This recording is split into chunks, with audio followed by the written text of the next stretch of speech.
ልዩ ልዩ መረጃዎችን ወደ እናንተ ለማድረስ እንዲህ ተገናኝተናል። እውቁና ተወዳጁ በጎ አድራጊ ማስተር አብነት ከበደ ሕክምናውን ሲከታተል ከቆየበት ሀገር ወደ ኢትዮጵያ አሁን በሰላም መመለሱን ይፋ አድርጓል። ለሕክምና ወደ ውጭ ሀገር ከሄድኩበት በሰላም ወደ ሀገሬ ተመልሻለሁ። በዚህም በጣም በርካታ ጓደኞቹ፣ የማህበራዊ ሚዲያ ተጽዕኖ ፈጣሪዎችና ቤተሰቦቹ ተገኝተው ተቀብለውት ነበር። ምን ይመስል ነበር ያቀባበል ስነ ስርዓቱ? አሁን ያለበት የጤና ሁኔታስ ምን ይመስላል?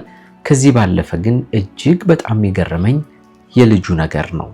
የገረመኝን ቪዲዮ በሚገባ አሳያችኋለሁ። በሌላኛው መረጃችን ለዓመታት ተደብቆ የቆየው ተወዳጁ ተናፋቂው አርቲስት ግርማ ታደሰ ከሰሞኑ በወጡት ፎቶዎቹ ምክንያት እጅግ መነጋገሪያ ሆኗል። የናፈቁት ሁሉ የት ነው ያለው ግርማ እያሉ እየጠየቁ ይገኛሉ። አርቲስቱ ምን ላይ ነው የሚገኘው? በተለይ ደግሞ የትዳር ህይወቱ ምን ይመስላል? ከስንት ዓመት በፊት አገባ? ምን አይነት የኪነ ጥበብ ስራዎችን ሰራ? በኪነ ጥበቡ ያሳረፈው አሻራስ እንዴት ያለ ነው? አሁን ያለበት ሁኔታ ምን ይመስላል የሚለውን ወደ እናንተ በዚህ መሰናዷችን ላይ የምናደርሰው ይሆናል። ሌላኛው መረጃችን ደግሞ ከሰሞኑ በጣም ትልቅ አጀንዳ የሆነው የአዶናይና የጆን ዳንኤል ጉዳይ ነው። ወደ ቴሌግራም ግሩፕ አስገብተው ሪፖርት እያደረጉኝ እንደሆነ ሰምቻለሁ። ምንም አይነት ማስረጃ የሌለው ከእውነት የራቀ ወሬ የኔን ኢሜጅ ለማበላሸት ምሰራውን ስራ ለማስቆም የነዚህ የሁለቱ ቲክቶከሮች ጉዳይ ወደ ታላቅ ፍጥጫ የመጣ ይመስላል። በሁለቱ ወጣቶች መካከል ያለውን ውዝግብ የሚያቀጣጥለው ሰው ማን ነው የሚለው ጥያቄ ደግሞ የብዙዎች ሆኗል።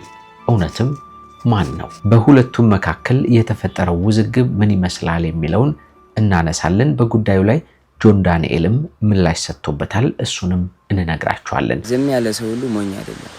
ዝም ያለ ሰው ሁሉ አቅም የለውም ማለት አይደለም። ዝም ያለ ሰው ሁሉ እውነት የለውም ማለት አይደለም። እንደምናችሁ የምንወዳችሁ የምናከብራችሁ የጎራ ስቱዲዮ ቤተሰቦች በተለያየ ዓለም ክፍል ሆናችሁ እኛን ተቀዳሚ ምርጫ አድርጋችሁ ስለምትከታተሉን እናመሰግናለን። ጎራ ስቱዲዮን ሰብስክራይብ አድርጉ። ሐሳብ አስተያየታችሁን ኮሜንት ላይ አኖሩልን። የዛሬዎቹን መሰናዶዎች ጌታቸው በላይ እንዲህ አሰባስቤ ወደ እናንተ አደርሳችኋለሁ። ከማስታወቂያው ቀጥሎ ዝግጅቱን ተሰሙታላችሁ። መሃል ፒያሳ ላይ ከፊት ለፊት የአራዳ ፓርክ እይታ ያላቸው፣ በጀርባ ደግሞ የፍሬንድሺፕ ፓርክ እይታ ያላቸው አፓርትመንቶችን የያዘው ሜሪት አራዳ ፓርክ የተሰኘው አፓርትመንት ለሽያጭ በታላቅ ቅናሽ ክፍት ሆኗል።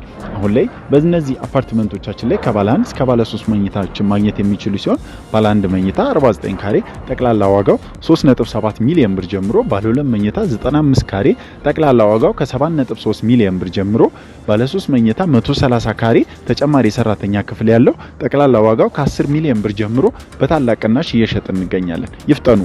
ለተወሰኑ ቤቶች የወጣ የዲስካውንት አማራጭ ስለሆነ ከስር በምናስቀምጥለው ስልክ መስመር ይደውሉልን። ሜሪት ፕሮፐርቲስ።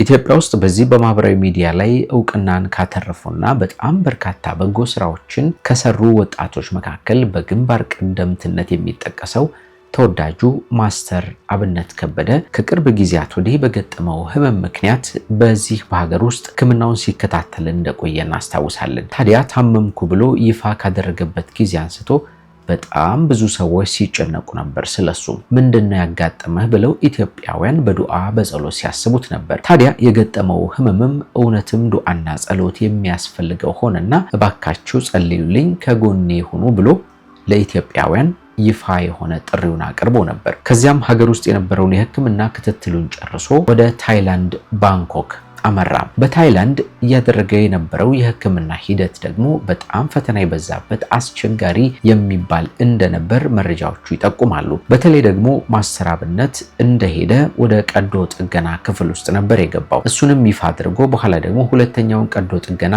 አደርጋለሁ ብሎ ተናግሮ ነበር። እነዚህን መረጃዎች ከተናገረ በኋላ ግን ሌላኛው አሳሳቢና አንገብጋቢ የነበረው ነገር ማስተር አብነትን በተመለከተ ሲወጡ የነበሩ የውሸት መረጃዎች ነበሩ። ከዚህ ቀደም እንደነገርኳችሁ ማስተር አብነትን በተመለከተ በጣም በርካታ የውሸት መረጃዎች ሲወጡ ነበር። አንዳንዶቹ እግሩ ተሰበረ ይላሉ፣ አንዳንዶቹ ደግሞ በዊልቸር ላይ ተቀምጦ ነው የሚሄደው ይላሉ። ያልሆኑ መረጃዎችን ሲያሰራጩ ነበር። ከዚህ ባለፈ ግን በጣም በሚዘገንን መልኩ ማስተር አብነት ህይወቱ አለፈ ብለው ደግሞ የውሸት መረጃዎችም የሰሩ በቲክቶክም በዩቲዩብም የሰሩ ሰዎች ነበሩና እነዚህንም እኛ እየተከታተልን ስናጋልጥ ነበረ። እውነታው ይህ አይደለም ብለን ማለት ነው። እነዚህንም ሰዎች አውግዘን ነበር፣ ለእናንተ ማድረሰናችሁ ነበር። እንግዲህ እነዚህ ሁሉ ፈተናዎች ካለፉ በኋላ አሁን በመጨረሻ ሰዓት እጅግ የሚያስደስት እጅግ ለኢትዮጵያውያን ታላቅ ዜና የሆነ ነገር ተሰምቷል። ይሄው ምንድነው? ማስተር አብነት ሲከታተለው የነበረውን የሕክምና ሂደት አጠናቆ አሁን ላይ በሰላም ወደ ሀገሩ መግባቱ ነው የተጠቆመው። ታዲያ በአዲስ አበባ ቦሌ ዓለም አቀፍ አየር ማረፊያ በገባ ጊዜ በጣም በርካታ ሰዎች ናቸው በስፍራው ተገኝተው አቀባበል ያደረጉለት። ከነዚህ መካከል ደግሞ ታዋቂ የሆኑት የማህበራዊ ሚዲያ ተጽዕኖ ፈጣሪዎችና ጓደኞቹ ይገኙበታል። ቤተሰቦቹም እንዲሁ ፈጣሪን እያመሰገኑ አቅፈው ነበር የተገናኙት። ከሁሉም በላይ ግን ልብን የሚነካው ታዲያ ከባለቤቱና ከልጁ ጋር በተገናኙበት ሰዓት የታየው ቪዲዮ ነው። ተመልከቱት።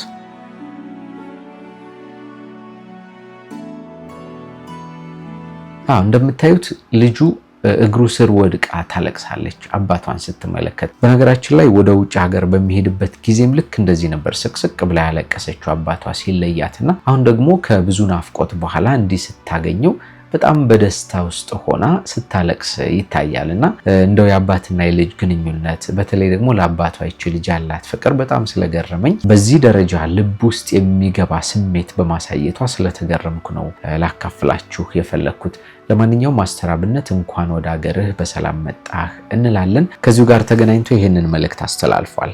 ለሕክምና ወደ ውጭ ሀገር ከሄድኩበት በሰላም ወደ ሀገሬ ተመልሻለሁ። እግዚአብሔር ይመስገን። ከሕክምናው በኋላ የጤናዬ ሁኔታ እየተሻሻለ ያለ ሆኖ በሐኪሞች ምክር መሰረትም በቀጣይነት እየተመላለስኩ ክትትል ለማድረግ ይሆናል። በቅርቡ እግዚአብሔር ቢፈቅድ ወደ ስራ ይመለሳለሁ። ለመላው ለኢትዮጵያ ሕዝብ፣ ለሃይማኖት አባቶች፣ ለመንግስት የስራ ኃላፊዎች፣ ከሀገር ውጭ ለምትገኙ የበጎ ልብ ባለቤቶች እንዲሁም የተሻለ ሕክምና እንዳደርግ በቅርበት ከጎን የሆናችሁ ለደገፋችሁኝ ወንድም እህቶቼ ከልቤ የሆነ ምስጋና አቀርባለሁ። እጅግ በጣም አመሰግናለሁ።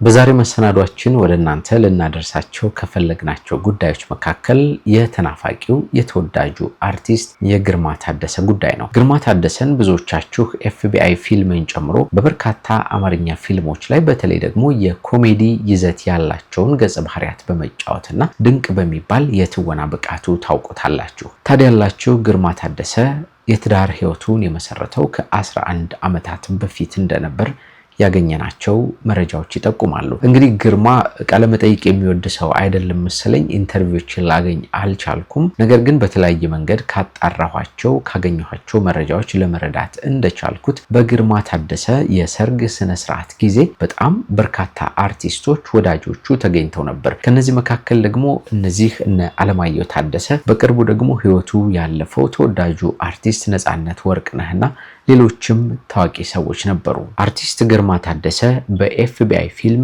ባለቀለም ህልሞች፣ የአዲስ አበባ ሀብታም፣ የቤት ልጅ፣ ለማንብዬ፣ የበኩር ልጅና ሌሎችም በርካታ ፊልሞች ላይ በምርጥ የትወና ብቃቱ የሚታወቅ ነው። ታዲያ ከዚህ በተጨማሪ በኮሜዲ ይዘቶችም በይበልጥ ተወዳጅነትን ማትረፍ ችሏል። ቀደም ብዬ እንደነገርኳችሁ ግርማ በአሜሪካን ሀገር ኑሮውን ካደረገም የቆየና በሌላ ስራዎችም ላይ ተሰማርቶ ከሚዲያው ርቆ ለዓመታት እንደቆየም ነው የሚነገረው። በፈረንጆቹ አዲስ ዓመት ላይ ታዲያ ከቤተሰቦቹ ጋር አለሁ የሚል መልእክት የሚመስል ቆንጆም የቤተሰብ ፎቶ ለወዳጆቹ በገጹ ለቆ ነበረ።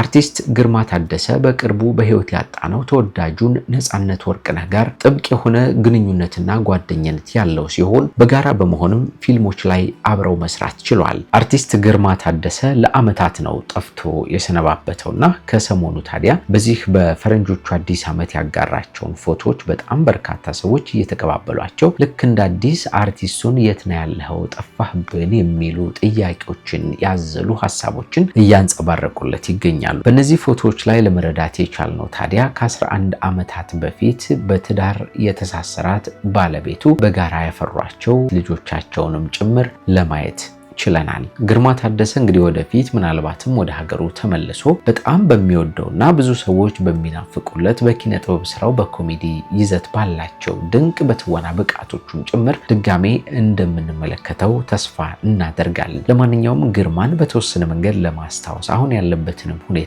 ለእናንተ ውድ ተመልካቾቻችን እንዲህ ለመንገር ያህል እችን አዘጋጀን። አሁን ደግሞ አስከትለን አዶናይንና ጆን ዳንኤልን የተመለከተው አነጋጋሪ ጉዳይ እንነግራችኋለን።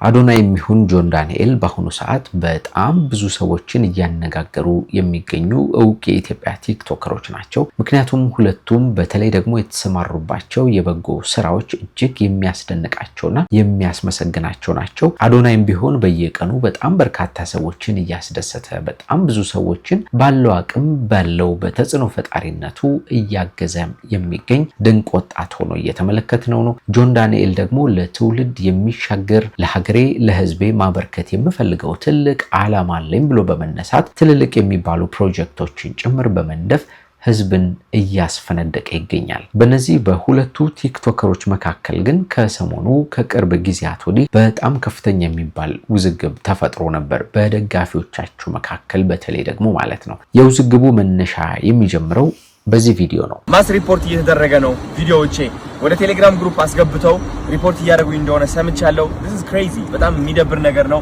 በቀን 10 ቪዲዮ ፖስት ካልኩኝ ከነዚህ 10 ቪዲዮዎች 3 ቪዲዮ ኮሚኒቲ ጋይድላይን ዴንጀረስ አክቲቪቲ እያለ ያወርድብኛል። ተረዳችሁኝ አይደለ? ወይም ደግሞ ፎር ዩ ፔጅ ላይ አናስገባውም ይለኛል ቲክቶክ እና it's crazy I don't know ለምን ይህ እየሆነ እንደሆነ አላውቅም። የኔ ቪዲዮዎች በግሩፕ ሆናችሁ ሪፖርት በማድረግ ምን አይነት ጥቅም ነው የምታገኙት? ደርሼባችኋለሁ። ለምን ስነ ስርዓት አትይዙ? ለምንድን ነው የምትቀኑት? ለምንድን ነው እርር የምትሉት? ለምንድን ነው አንድ ሰው ጠንክሮ በየቀኑ ሲሰራ ውስጣችሁ ለምን ነው የሚደብራችሁ?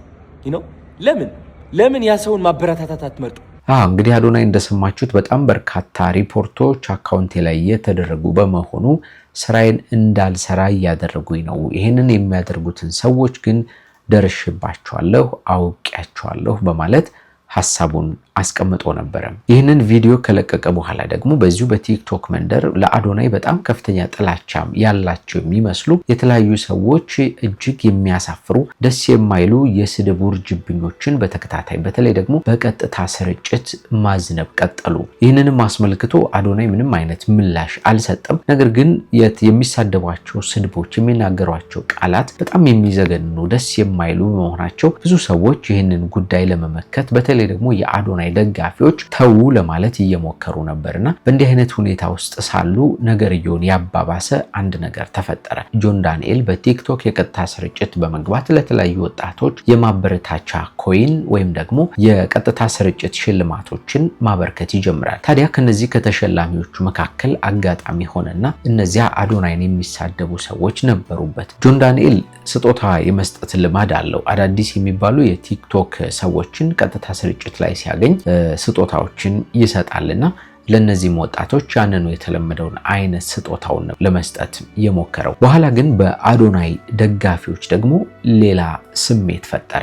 እንዴት አዶናይን የሚሳደቡ ሰዎችን በእንዲህ አይነት መንገድ በጊፍት ያንበሸብሻቸዋል ብለው ተቃውሟቸውን ማስነሳት ጀመሩ። ከዚያም ነገርየው ወዴት ያመራል መሰላችሁ? አዶናይን በቴሌግራም ተሰባስበው ተደራጅተው ሪፖርት እያረጉበት ያሉ ሰዎችን የሚደግፋቸው ጆን ዳንኤል ነው የሚል ድምዳሜ ውስጥ ይገባሉ የአዶናይ ደጋፊዎች። በዚህም ጆን ዳንኤል ላይ ከፍተኛ ተቃውሞ ያስነሳሉ። ነገርየው በአዶናይና በጆን ዳንኤል መካከል ውዝግብ እየፈጠረ ቀጠለ። ይህንን ጉዳይ በተመለከተ ታዲያ ነገርየውን ግልጽ ላርግላችሁ ብሎ በዛሬው ዕለት ጆን ዳንኤል በዚህ አይነት መንገድ ምላሽ ሰጥቷል። ጆን ዳንኤል የቴሌግራም ግሩፕ ከፍቶ የሰዎችን አካውንት ለማዘጋት እየሰራ ነው ብለው ምንም አይነት ማስረጃ የሌለው ከእውነት የራቀ ወሬ ሩመር በመፍጠር ሩመሩን በማስፋፋት ያኔን ኢሜጅ ለማበላሸት ምሰራውን ስራ ለማስቆም ሰዎች አካውንቴን ሪፖርት እንዲያደርጉ አካውንቴ እንዲዘጋ ምሰራው ስራ እንዲቆም እንግዲህ ቀን ከሌት እየሰሩ ይገኛሉ። ከተፈተው ጊዜ ጀምሮ ከ5 ሚሊዮን በላይ ኮይን ላይቭ ለሚገቡ ቲክቶከሮች ለክሬተሮች ሰፖርት አድርጋለሁ። ሰዎችን መደገፍ ማለት ግን ጥላቻን መደገፍ፣ ስድብን መደገፍ አይደለም። ስለዚህ እኔን የምትወዱኝ ሰዎች፣ እኔን የምትደግፉኝ የኔ ቤተሰብ የሆናችሁ ሰዎች እኔን ስለወደዳችሁ ሌላው መንቀፍ የለባችሁ። ማንንም ሰው እንድትሰድቡ እንድትነቅፉ እንድትናገሩ አልፈልግም። ሰዎች ያላቸውን ነገር እንዲያጡ አልፈልግም። እኔ ከማንም ጋር ውድድርም ፉክክርም የለኝም። እኔ የምፎካከረው መወዳደረውም ከትላንት ነው ማንነቴ ከትላንት ነው ጆን ዳንኤል ጋር ነው። ይሄን ነገርም ለመናገር የተገደድኩትኝ በጣም ስለበዛብኝ ነው። ፋሚሊ እንግዲህ እንደሰማችሁት ነው። ከእንዲህ አይነት ነገር ጋር አታገናኙኝ፣ አታያይዙኝ። እኔ መልካም ስራዎችን ለመስራት እየጣርኩ ያለው ሰው ነኝ። ስለዚህ እንዲህ አይነት ተራ የሆነ ነገር ላይ አልገኝም፣ ላደርግም አልችልም የሚል ድምዳሜ ነው የሰጠው። ይህ ነገር ደግሞ እንዲህ አይነት ነገሮች እየተበራከቱ በመምጣታቸው ስራው ላይ ከፍተኛ ተጽዕኖ እያሳደሩበት መሆኑንም ነው እየገለጸም የሚገኘው። ለማንኛውም በአዶናይና በጆን ዳንኤል መካከል በተለይ በደጋፊዎቻቸው መካከል ተፈጥሮ የነበረው ሰሞንኛ ውዝግብ ይህንን ይመስላል። ነገር ግን እኛ ለማለት የምንፈልገው በዚህ ጉዳይ ላይ ሁለቱም በጣም የሚደንቅ በጣም የሚያስገርም ደስ የሚል ስራዎችን በዚሁ በቲክቶክ በኩል እየሰሩ የሚገኙ ናቸውና ሁለቱም ለሀገራችን አስፈላጊዎች ናቸው። ሁለቱም ለወጣቶች በጣም አስፈላጊዎች ናቸውና በእነዚህ መካከል የሚደረጉ ማቀሳሰሮች ሊቆሙ ይገባል ብለን ነው የምናምነውና ለሁለቱም በየዘርፋቸው መልካም እድል እንዲሆንላቸው እንመኛለን። በተለያየ ዓለም ክፍል ሆናችሁ እኛን ተቀዳሚ ምርጫ አድርጋችሁ እናንተ ውድ ተመልካቾቻችን ስለምትከታተሉን ግን እጅግ አድርገን እናመሰግናለን። ጎራ ስቱዲዮ ወቅታዊ፣ ማህበራዊ፣ አዝናኝና አስተማሪ ሆኑ ልዩ ልዩ ታሪኮችን እንዲህ እየዳሰሰ ወደ እናንተ ውድ ተመልካቾች የሚያቀርብላችሁ ሚዲያችን ነው። በዛሬው ዝግጅታችንም ልዩ ልዩ ወቅታዊ መረጃዎችን በቅደም ተከተል አቀርብንላችሁ። ጌታቸው በላይ ደግሞ የመሰናዶ አዘጋጅ እንዲሁም አቅራቢ ሆኜ ፊት ለፊታችሁ እንዲተሰይሜ ቆይታ አድርጌያለሁ። ቻናሉን ሰብስክራይብ አድርጉ። ሐሳብ አስተያየታችሁን ኮሜንት ላይ አኖሩልን። በሚቀጥለው እንደገና እንገናኛለን። እስከዚያ መልካም ጊዜ